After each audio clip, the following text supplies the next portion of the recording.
Hello नमस्कार। आज बहुत ही महत्वपूर्ण न्यूमेरिकल कार्ल पियर्सन का सहसंबंध गुणांक हम निकालना सीखने वाले हैं। आपके सामने स्क्रीन पे Karl Pearson coefficient of correlation का दोनों मेथड का आपको फार्मूला दिख रहा होगा। इसे दो मेथड से हम सॉल्व कर सकते हैं, एक तो डायरेक्ट मेथड से और दूसरा इनडायरेक्ट मेथड से।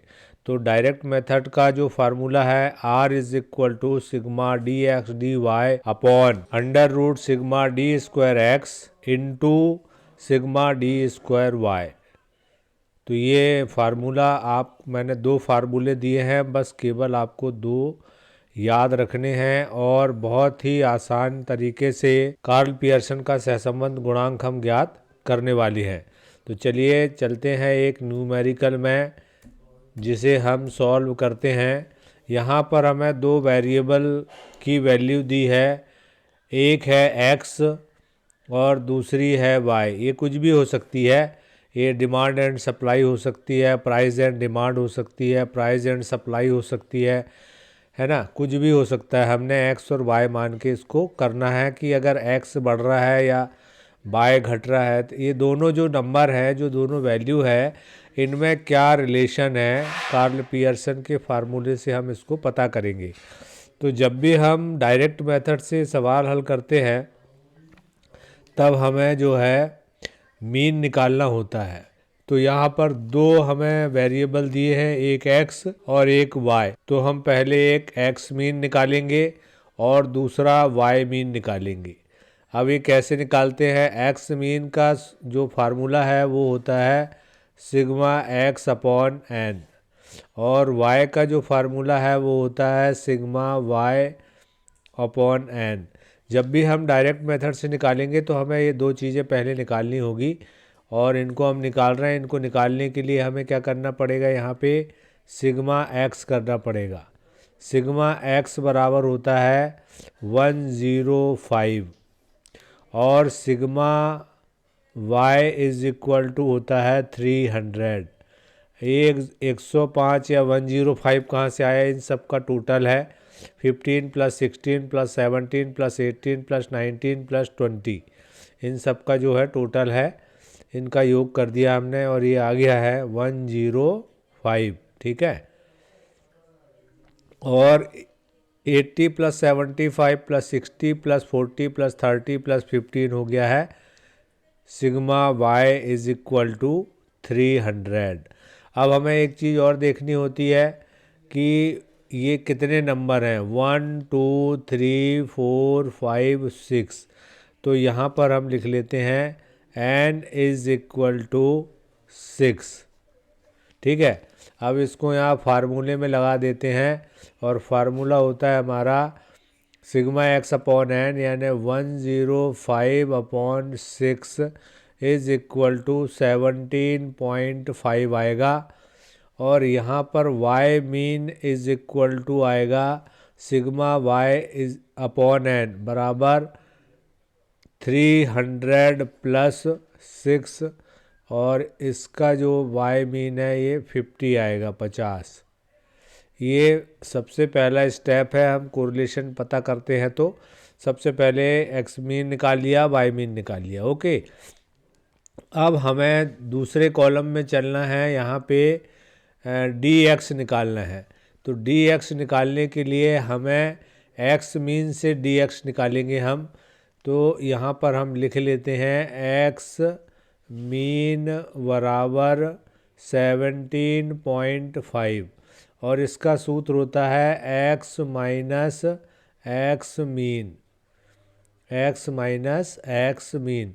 x माइनस एक्स मीन का मतलब क्या है कि ये जो 15 है ये x है, ये 16x है, 17x है, यानी सारे नंबर जो है वो x की वैल्यू है, अलग अलग अपने अपनी रो में। तो यहाँ पे 15 में से 70.5 हमने माइनस किया तो ये आएगा आपका माइनस का 2.5, ये आएगा माइनस का 1.5, ये आएगा माइनस का 0.5। माइनस क्यों आ रहा है? क्योंकि ये 15 में से माइनस कर रहा है 17.5 को, तो 17.5 पॉइंट जो है बड़ा है, 15 छोटा है, इसलिए माइनस में आ रहा है। लेकिन अब 18 में से हम 17.5 घटाएंगे तो अब प्लस में आएगा, प्लस 0.5 प्लस 1.5 और प्लस 2.5। तो ये सारे हमने निकाल लिए यहाँ पर और ये हमारे सामने है। तो ये आप देख रहे होंगे कि ये किस तरीके से हमने निकाल लिया है। यहाँ पे -2.5 -1.5 -0.5 प्लस 0.5 1.5 2.5 और इनका जो टोटल है ये कहलाएगा सिग्मा डी एक्स बराबर 0 आने वाला है, क्योंकि जितने नंबर माइनस के हैं उतने ही प्लस के हैं, इसलिए यहाँ पर कुछ नहीं बचेगा, 0 आने वाला है। अब डी स्क्वायर एक्स निकालना है। थर्ड कॉलम में चलते हैं। थर्ड कॉलम में डी स्क्वायर एक्स निकालते हैं। तो डी स्क्वायर एक्स का मतलब है कि ये 2.5 इंटू 2.5 यानी इसी का गुणा, 2.5 में 2.5 का गुणा। तो 2.5 में 2.5 का गुणा, 1.5 में 1.5 का गुणा, 0.5 में 0.5 का गुणा। लेकिन एक चीज़ यहाँ ध्यान रखनी है कि -2.5 जैसे मैं लिखूँ यहाँ पे -2.5 into -2.5 is equal two plus का आएगा 6.25। अब प्लस क्यों हो गया? क्योंकि minus into minus is equal two plus हो जाता है। Minus into minus is equal two plus. ऐसे ही 1.5 इंटू 1.5, तो ये सारे वैल्यू हमने निकाल ली। यहाँ पर देखें -2.5 इंटू 2.5 इज इक्वल टू 6.25। फिर -1.5 इंटू -1.5 2.25, 0.5 इंटू 0.5 0.25। ऐसे ये भी नंबर आ गए सारे और इनका हमने टोटल कर लिया है। ये टोटल आ गया 17.5। इसको बोलते हैं सिग्मा डी स्क्वायर एक्स। इसको क्या कहेंगे? Sigma D square x. अब y में आते हैं हम। तो y की वैल्यू तो हमें दी है, तो हमें डी वाई निकालना है। लेकिन हमें पता है कि y मीन बराबर कितना है? 50 है। और इसको डी वाई निकालने के लिए क्या करेंगे? y minus Y mean. तो y माइनस वाई मीन मतलब 80 में से 50 घटाना है, 75 में से 50 को माइनस करना है, 80 में से 50 माइनस करना है, 75 में से 50 माइनस करना है, 60 में से 50 माइनस करना है। और ये वैल्यू यहाँ पे हमें मिल जाएगी। 80 में से 50 अगर हम माइनस करेंगे तो 30 आएगा, 75 में से 50 माइनस करेंगे तो 25 आएगा, 60 में से 50 माइनस करेंगे तो 10 आएगा। अब यहाँ पर 40 में से 50 माइनस करेंगे तो -10 आएगा, क्योंकि 40 जो है वो छोटा है और 50 बड़ा है। ऐसे 30 में से 50 घटाएंगे तो -20 आएगा, 15 में से 50 घटाएंगे तो -35 आएगा। और ये जो वैल्यू कहलाएगी ये सिग्मा डी स्क्वायर वाई कहलाएगी। और इसका जो वैल्यू है ये भी 0 आने वाला है, क्योंकि ये दोनों माइनस और प्लस के नंबर सेम हो गए हैं। ठीक है, अब हमें क्या करना है? वही चीज़ हमको दोहराना है यहाँ पे। जैसे हमने डी स्क्वायर एक्स निकाला था कि उसी का गुणा 2.5 इंटू 2.5। तो यहाँ पर 30 इंटू 30, 25 इंटू 25, तो ये वैल्यू आपको मिलेगी। 30 इंटू 30 में अगर आप गुणा करेंगे तो 900 आ जाएगा। 25 इंटू 25 में 625 आ जाएगा। इंटू 10 करेंगे तो 100 आ जाएगा। इंटू 10 करेंगे तो 100 आ जाएगा। इंटू 20 करेंगे तो 400 आ जाएगा। और इंटू 35 करेंगे, देखिए ये माइनस की वैल्यू है, इनको ध्यान रखना है हमें कि माइनस इंटू माइनस प्लस हो जाता है। हालांकि बहुत दिक्कत नहीं है, क्योंकि सारे प्लस में ही आने हैं। अगर माइनस इंटू माइनस है तो वो प्लस में हो जाएगा। तो ये 900, 625, 100, 100, 400 और 1225, 1225, इन सब का टोटल जो है वो हमने निकाल लिया है 3350, यानी सिग्मा डी स्क्वायर वाई। ये सिग्मा डी स्क्वायर वाई हो गया, ठीक है। अब हमें निकालना है D X into D Y. D X into D Y का मतलब है कि ये जो डी एक्स निकाला है कॉलम नंबर 2 पे जो डी एक्स है, और कॉलम नंबर 1 2 3 4 5 पे डी वाई है, इन दोनों का हमें गुणा करना है। यानी 2.5 इंटू 30, 2.5 इंटू 30, जैसे 2.5 इंटू 30 ये हो गया आपका। तो ये आ जाएगा आपका 70, माइनस का आएगा यहाँ पे देखिए, माइनस का 2.5 है और प्लस का 30 है। तो जो आपका आंसर आने वाला है यहाँ पे, जो नंबर आने वाला है, ये माइनस का 75 आने वाला है। तो मैंने ये सारे निकाल के रख लिए हैं, ये आप देखेंगे यहाँ पे।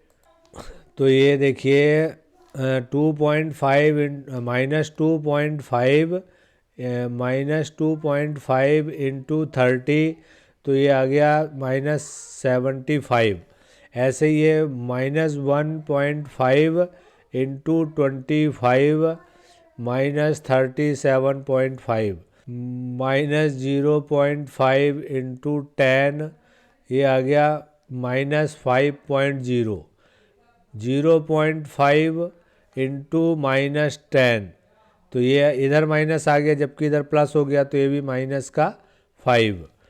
1.5 इंटू -20 -30, 2.5 इंटू -35 -87.5। तो ये सारी वैल्यू आ गई, इनका हमने योग कर लिया, टोटल कर लिया, तो ये -240 आ गया, और ये कहलाएगा sigma D X D Y बराबर। तो ये तीनों चारों मान हमने यहाँ पे निकाल लिए, और अब हम इसको जो है फार्मूले में लगा देंगे, और कार्ल पियर्सन का जो है कोफिशिएंट ऑफ कोरिलेशन यानी सहसंबंध गुणांक हमें पता चल जाएगा। तो आगे बढ़ते, डायरेक्ट मेथड से हम इसको सॉल्व कर रहे हैं। डायरेक्ट मेथड से सॉल्व कर रहे हैं, तो यहाँ पर r बराबर sigma D X D Y आया है -240 बटे under root sigma D square X. Sigma D square X आया था 17.5 into sigma D square Y आया था 3350, 3350, ठीक है। अब r इज इक्वल टू, तो यहाँ पर तो वैसे ही लिखेंगे -240 अपॉन अंडर रूट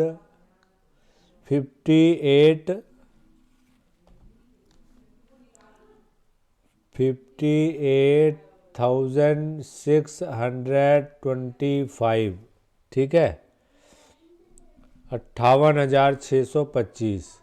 अब इसके बाद में आ जाते हैं यहाँ पे r is equal to -240 upon, इसका अंडर रूट निकाल लेंगे हम। इसका अंडर रूट निकालने पर आएगा 242.126। अब इसका जो है भाग इसमें दे देंगे हम।